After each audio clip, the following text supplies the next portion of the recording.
ये कहते हैं हाँ। एकता, वो नहीं, कभी टोपी पहनने की मना कर देते हैं, कभी कुछ। ये है पगड़ी की शान, हाँ। ये है किसान की आवाज़, ये है हमारे भाई, और इनसे देश बनता है, झूठे आश्वासनों से देश नहीं बनता। आप बताइए, हिंदू खतरे में है? हिंदू है कौन? हाँ, हिंदू है कौन? आप बताइए। नहीं, हम तो हिंदुस्तानी हैं। हाँ, हिंदू है कौन? ये बार बार बांट रहे हैं। आप भी इंसान हैं, मैं भी इंसान हूँ, और हाँ, मूल निवासी है, टोटली मूल निवासी हिंदू नहीं है। ना। हिंदू के नाम की तो कोई चीजें को नहीं, तो गाली है, गाली गलौच है। हाँ। ये सुप्रीम कोर्ट भी इनकार कर रही है 13 दिसंबर 1995 को। सुप्रीम कोर्ट के आदेश है कि हिंदू कोई धर्म नहीं। यहाँ पर हिंदू, मुस्लिम, दलित, फला दकड़ा, अरे यार इंडियन नहीं है क्या हम?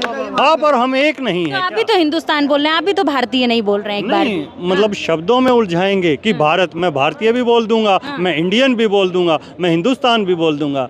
अरे वो एक बढ़िया पिक्चर आई थी पुरानी, पूरब और पश्चिम, और नई नमस्ते लंदन, उसमें देख लो कि। नमस्कार, द जनता लाइव में आप सभी का स्वागत है। मैं हूं आपके साथ नलिनी। इस वक्त मैं दिल्ली में मौजूद हूं। साथ ही साथ आपको बता दूं कि राष्ट्रीय मुस्लिम मोर्चा का यहां पर कार्यक्रम आज आयोजित किया गया है।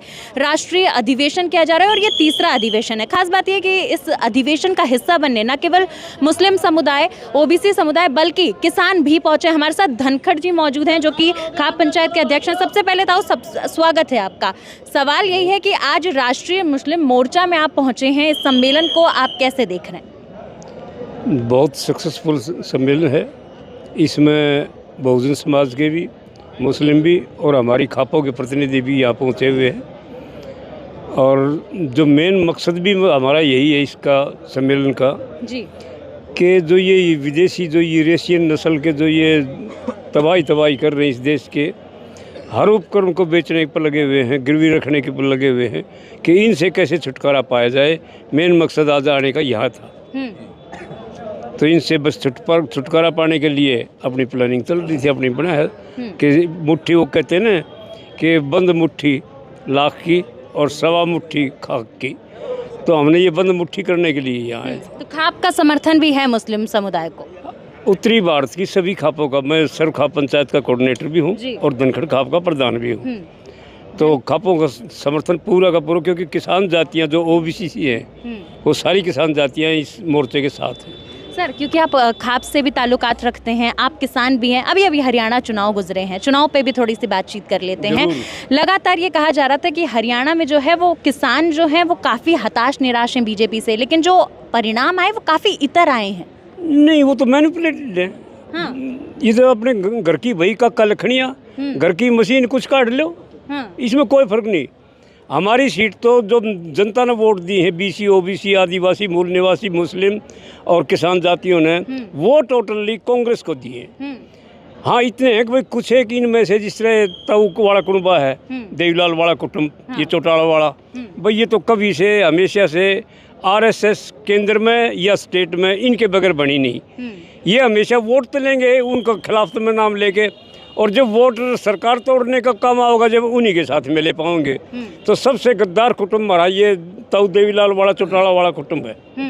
तो उन्होंने तो जरूर वोट दी है, अदरवाइज किसी ने वोट नहीं दी उनको। तो आप कह रहे हैं जो आपस में छोटे छोटे खेमे बन गए, अलग अलग पार्टी बन गई, उसका काफी असर चुनावों में देखने को मिला? नहीं, पार्टियां नहीं, ये वोट काटू बनाए गए थे ऊपर के ही पैसे से। जो आरएसएस बीजेपी के पैसे से ये वोट काटू थे। ये मायावती बताओ हरियाणा में आने की मुख्यमंत्री बनेगी कि किसी ने बेवकूफ बनाने लग रही? रो उत्तर प्रदेश की इतने बड़े की तू मुख्यमंत्री रह ली, हरियाणा में मुख्यमंत्री। मतलब सिर्फ वो जात पात आपस में पाड़ने के लिए। अब शैलजा गुट था, हालांकि हाँ शैलजा, अब शैलजा का जो हिसाब किताब देखा जाकर, जो वो 3 दिन तक कोप भवन में बैठी रही, द्रौपदी कुछ भी कह लो, जब वो कोप भवन में 3 दिन बैठी है, तो 3 दिन बैठने के बाद जो अपने अमित शाह और मोदी जो टोंट कस रहे हैं, वो दलित भाई इस टाइप से हो गया, शैलजा के साथ ये इस टाइप की बातें, तो फिर शैलजा मुस्कुरा रही है, खुशी हो रही है कि तेरे को सराहाया गया है। और न्यू ना तू बाण को डूल लग रही सारे हरियाणा की, पर वैसे टूटी नहीं है जनता। जनता ने तो फिर भी वही दी है, बाकी 1% का फर्क तो लग जाएगा। मायावती तो कह रही थी जाटों ने उन्हें वोट ही नहीं दिया, उन्होंने पूरा ठिकरा जाटों पे फोड़ दिया। कहा वोट ही नहीं दिया आप लोगों ने? हमने तो वोट किस लिए देना था? वोट तो हमने 83 सीट है हमारी, 83। और कागजा में ये अपने काट ले, वैसे वो इनके घर की बात से। अच्छा। सिर्फ मशीनों में जब देख लो ना, रिचार्ज जो ये मशीन थी वो जो 3 दिन वो इलेक्शन में मशीन चल भी ली, 3 दिन रखी भी रहेगी और फिर भी 99% मशीन को तो आप लोग बार बार कहते हैं, आप लोग जमीनी स्तर पर बात कीजिए। जनता को लग रहा था कि बीजेपी जीतने वाली, देखिए बीजेपी शुरू से ही कॉन्फिडेंस में थी, कह रही थी तीसरी बार सरकार बनाने वाले हैं। अच्छा, ये सारे बेवकूफ़ थे जितने भी चैनल वाले, मीडिया वाले, सोशल मीडिया वाले, सारे दिखाने लग रहे 65 70 पार इस बार ये होने लग रहे थे। और आपने को उसे को बोला बीजेपी की कह रहे थे, बीजेपी की तो हरियाणा में धांस भी को ना, अरे सड़का में लेकर के दिखा दियो, गामा में लेकर के दिखा दियो, इन मशीना का बदला हम सड़क बता रहे, फील्ड में बता रहे हैं। लेकिन तीसरी बार सरकार बनाने जा रहे हैं। सरकार तो घर की ये बना लो, कोई काम थोड़ी करना है। धोखे से साजिश है। हाँ, साजिश है। और इस साजिश में बीजेपी के साथ कांग्रेस मिली हुई है, ये बात है। कह रहे हैं कांग्रेस भी मिली हुई है, देखिए आपके साथ ही है। हम पार्टी नहीं है, खाप कोई पार्टी नहीं है किसी की। खाप तो ये कह रही है कि भाई इस बार उसका अल्टरनेट देख रहे थे, के मेरा नीचे नीचे ये भी मिल रहे हूँ, जिस तरह कहने लग रहे हैं हमारे नेताजी, तो उसका ये भी मिल रहे हूँ। हमें नहीं पता इस चीज़ का, पर खाप का काम तो ये था, तो ये यूरेशियन नस्ल थी, इसको यहाँ से हिंदुस्तान से खदेड़ना। तो हरियाणा से खदेड़ने के चक्कर में थे, वो नहीं तो दूसरा बड़ा खदेड़ाएंगे जरूर। हरियाणा की जो जलेबी है बहुत फेमस है, जलेबी और लड्डू वर्सेस चल रहा था, लड्डू जीत गया। बना रहे हो ना, आपने अभी मुद्दा बनाया, ठीक है, कि मायावती ने कहा जाट को, आप फिर कहेंगे अभी मैंने नहीं कहा, मायावती ने कहा। हम मायावती ने कहा, तभी तो हम इकट्ठे हुए। वो तोड़ने का जो काम कर रहे हैं, हम जोड़ने का काम कर रहे हैं। यहाँ हिंदू मुस्लिम किसान जाट खाप सब जोड़ रहे हैं हम। आपने देखा ना, अंदर थे ना सभी एक मंच पर। जो सरकारें हैं उनका काम तोड़ने का होता है, कि देश में विभाजन नहीं करेंगे तो सत्ता कैसे करेंगे। अगर अंग्रेज डिवाइड एंड रूल नहीं करते, क्या वो यहाँ रह पाते क्या? आज इन्होंने उसी को अपना लिया है, वही मुद्दे, एक लड्डू का जलेबी का कोई मुद्दा बना देते हैं। इस देश में कोरोना जैसी भयंकर बीमारी आई, ठीक है, उस बीमारी के अंदर इंजेक्शन लगवाने के लिए इन्होंने क्या कहा, अरे आप जैसा पढ़ा लिखा हो गया इंजेक्शन लगवा, अरे आप जैसा पढ़ा लिखा। कितना मेंटल टॉर्चर किया। अरे भाई, मैं पढ़ा लिखा हूँ, लेकिन मुझे बुखार नहीं है तो मैं क्रोसिन क्यों लूँगा? अरे मैं बीमार हूँ, नहीं हूँ, पढ़ा लिखा हूँ, पढ़ा लिखा प्रूव करने के लिए बोला वैक्सीन लगवा लो। ऐसे ही अभी अगर राष्ट्र का आपको प्रेमी करना है तो आप बीजेपी, नहीं आप राष्ट्र विरोधी। क्या मतलब है ये? आप लोगों के दिमाग से खेल रहे हो क्या? शिक्षा, आप देश में शिक्षा दीजिए। अभी आपने कहा तीसरी बार बन रही है, दूसरी बार सरकार जब थी तो हरियाणा से एक फ्लाइट उड़कर मंत्रियों की अयोध्या गई, हरियाणा से ट्रेनें अयोध्या गई, हरियाणा से बसें अयोध्या गई। ये बताए सरकार, हरियाणा के किस स्कूल से वो नासा में लेके गए, किस स्कूल से रिसर्च सेंटर पर लेके गए, किस स्कूल की एजुकेशन अच्छी की गई? उन्होंने MBBS की फीस को 1 लाख से बढ़ाकर 10 लाख कर दिया। मोदी जी तो हरियाणा की धरती पे कह के आए कि कटोगे तो बटोगे, कटना बटना नहीं है। आप कह रहे हैं कि जो बीजेपी है वो सबको अलग अलग कर रही है। यही तो उनकी खास बात है। मोदी जी यहाँ के कहते हैं हर घर तिरंगा, और नागपुर में लगाते नहीं RSS। जो मोदी जी कहते हैं ना, वो एक झूठे हैं। वो जो बात कहें आप उससे उल्टा समझ PM है आपके, दुनिया में डंका बजता है उनका। भाई मैं तो नहीं मानता। नहीं मानते? नहीं मानता। बता, बिगाड़ लो, मेरा क्या करूँ? बिगाड़ोगे, ठीक है। हरियाणा के मुख्यमंत्री थे जब हमें किसानों ने आंदोलन लड़ना पड़ा, कहाँ थी भाई सरकार? कहाँ था विपक्ष? हमें सड़क पर ही लड़ना है, हमें संघर्ष करना पड़ेगा। हमें क्यों उन्होंने कानून वापस किए? जब हम सड़क पर लड़े। PM थे तो तभी कर देते। 700 किसानों की हत्या किसने करवाई? किसने करवाई? सरकार के अहंकार ने।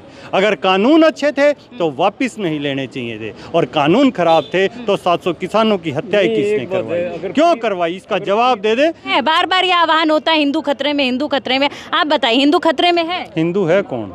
हिंदू है कौन? आप बताइए। नहीं, हम तो हिंदुस्तानी हैं। हिंदू है कौन?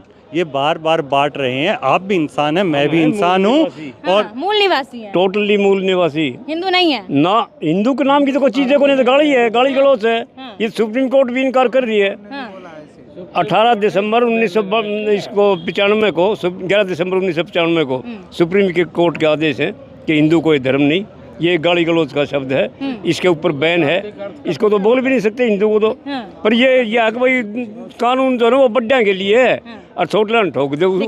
ताऊ आपत्तिजनक टिप्पणी कर रहे हैं। हिंदू खतरे में बार बार आह्वान उठता है। कोई कौन उठा रहा है? आरएसएस उठा रही है। उनका काम है ना बांटने का। हिंदू खतरे में क्यों है? मैं अभी दिल्ली में खड़ा हूँ, आपने बोला, ठीक है, अभी रोहतक जाऊंगा और चैलेंज करके जा रहा हूँ, दिखाओ हिंदू खतरे में कहाँ है, रास्ते में दिखा देना, अकेला जा रहा हूँ। अरे भाई, ये हिंदुस्तान के अंदर आरएसएस की आइडियोलॉजी है जो बांट रही है। अमेरिका में है अमेरिकन, इजराइल में इजराइल, यहाँ पर हिंदू, मुस्लिम, दलित, फला दकड़ा। अरे यार, इंडियन नहीं है क्या हम?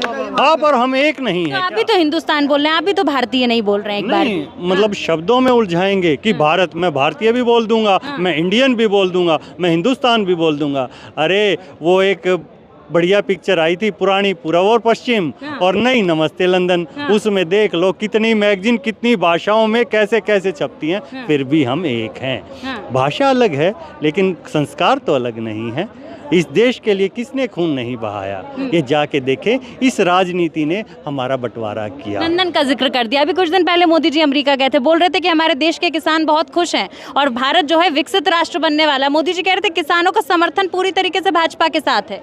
फिर वही बात, वो बोलता है झूठा है। दिए क्या उसने? मंडी में आइए आप, एमएसपी बताइए। 2100 रुपए भाव मांगते थे 2013 में, कैमरे पे बोल रहा हूँ, गेहूं का 4200 है क्या? और नहीं मिला। कहाँ मिला? अगर कहीं मिला तो मुझे बता दो। मेरे पास ट्रैक्टर में इतना तेल है, जीरी मंडी में आई हुई है, आप जिस मंडी में बोलेंगे मैं लेके जाऊंगा। कहीं तो दिलाइए हमें। चुनाव से पहले लग रहा था आपको कि कांग्रेस हार जाएगी, भाजपा जीत जाएगी, तीसरी बार सरकार बनाएंगे सैनी? भाजपा अभी भी नहीं जीती है। अरे अब तो जीत गई है। षड्यंत्र से, ऐसे जीत नहीं कहते। सुनिए, हमारी पहलवान के साथ, हमारे किसानों के साथ क्या क्या हुआ? जब किसानों के साथ हो रहा था सरकार बोली, पहलवानों के साथ हो रहा था बोली, अल्टीमेट किसको आना पड़ा? खाप को, पंचायत को, वो आए लोग समर्थन में। ये हमारे बुजुर्ग हैं। पे भी तो सर आरोप लगा था कि आप लोग राजनीतिकरण करने आए, खापों का तो कोई इन्वॉल्वमेंट ही नहीं था। लगातार इस तरीके की बातें उस बीच कही जा रही थी। नहीं, खाप वाले वोट नहीं देते क्या? खाप वाले देश में नहीं रहते क्या? वो अपना चुन नहीं सकते क्या अधिकार? ये बार बार यूं क्यों कहा जाता? वो राजनीति करने आ गया, वो राजनीति। आप क्यों नहीं आते राजनीति? मैं क्यों नहीं आ सकता? इस देश का बुद्धिजीवी वर्ग को पीछे किया जाता है, ये बता के राजनीति में सब आ गए। ठीक है, अमित शाह ने अपना बेटा चेयरमैन बहुत बना दिया, जिसको बैट पकड़ना नहीं आता। और जो प्लेयर फाइनल के लिए क्वालिफाई कर रही है, उसका 100 ग्राम वेट बढ़वा दिया साजिशों के तहत कि बस वो देश के लिए मेडल ना ला सके। ये देशभगत है या वो लड़ी थी वो देशभगत है? ये देश को सोचना पड़ेगा। बार बार जो है हिंदू मुस्लिम करने की कोशिश की जाती है, कभी मुस्लिम समुदाय पे टिप्पणियां की जाती है, कभी प्रॉफिट मोहम्मद पे टिप्पणियां की जाती है। इसको लेकर आपका क्या सोचना है? क्योंकि यहाँ पर आप लोग तमाम जो समाज है सब एकजुट हुए हैं। ये जानबूझकर बांटते हैं। मैं तो घर पे रोटी सब्जी खाता हूँ, चटनी रोटी। आज यहाँ बिरयानी बनी हुई थी, बड़ा मजा आया। बिरयानी खाई? हाँ। और भाई इन्होंने बिरयानी खिला दी, जब तक हम वो खाते थे। साउथ में जाऊंगा कोई डोसा खिला देगा। ठीक, अरे पीछे वाले भाई साहब हंस रहे हैं, देखिए उसी समुदाय से आते नहीं, हैं। बहुत अच्छी बात, मुझे बहुत अच्छी लगी है बिरयानी। मैं ये कह रहा हूँ तो क्या बात है? हमारा खान पान हर चीज़ अलग है। जब हम उत्तर भारत में रहते हैं, किसान के बच्चे हैं, तो सरसों का तेल यूज़ करते हैं।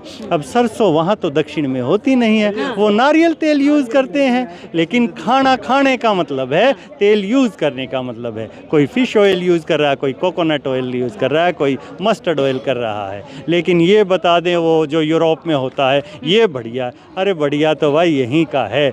जब दिए में सरसों का तेल घलता है ना, तभी मज़ा आता है, मिट्टी के तेल में मज़ा नहीं बहुत है। बढ़िया बात कही आपने। धनखड़ साहब, आपसे जानना चाहूंगी, राष्ट्रीय मुस्लिम मोर्चा में आए हैं, तो इस मंच से आप लोगों को भारत की एकता के लिए क्या कहना चाहेंगे आप?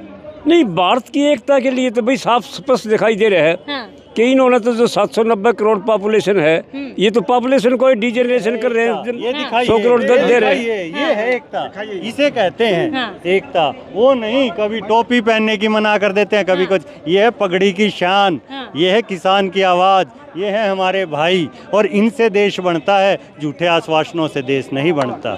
ठीक है। देखिए, खूबसूरत बात यह है कि इन्होंने ये जो बात कही है एकता की, और गले में जो गमछा है वो हरे रंग का है। बार बार हरे रंग को और केसरिया रंग को काटा बांटा जाता है, लेकिन यहाँ से एक साफ संदेश देने की कोशिश की जा रही है कि रंगों में मजहब को मत बांटो, और एकता जो है वो बनी हुई है। भारत की आज भी वही खूबसूरती है। अरे ये तो वो लोग हैं, ये किसान की, ये पशुओं को भी बांट देते हैं, गाय हिंदू की और वो किसकी। ये पहलवान जो बनते हैं ना, मुर्रा नस्ल का भैंस का दूध पी के जाते हैं। वहाँ जब बॉर्डर पर होते हैं, वहाँ जाकर एक बार लिस्ट निकाल लो, अरे कितने गुजराती वहाँ लड़ते हैं। वहाँ 36 देश के किसान का बेटा अड़ाता है। जब तिरंगे में लपेट कर लाश आती है तो हमें पता चलता है देश में क्या जज्बा होता है। वहाँ छतों पर तिरंगा लगाने से कुछ नहीं होता, आप देखिएगा।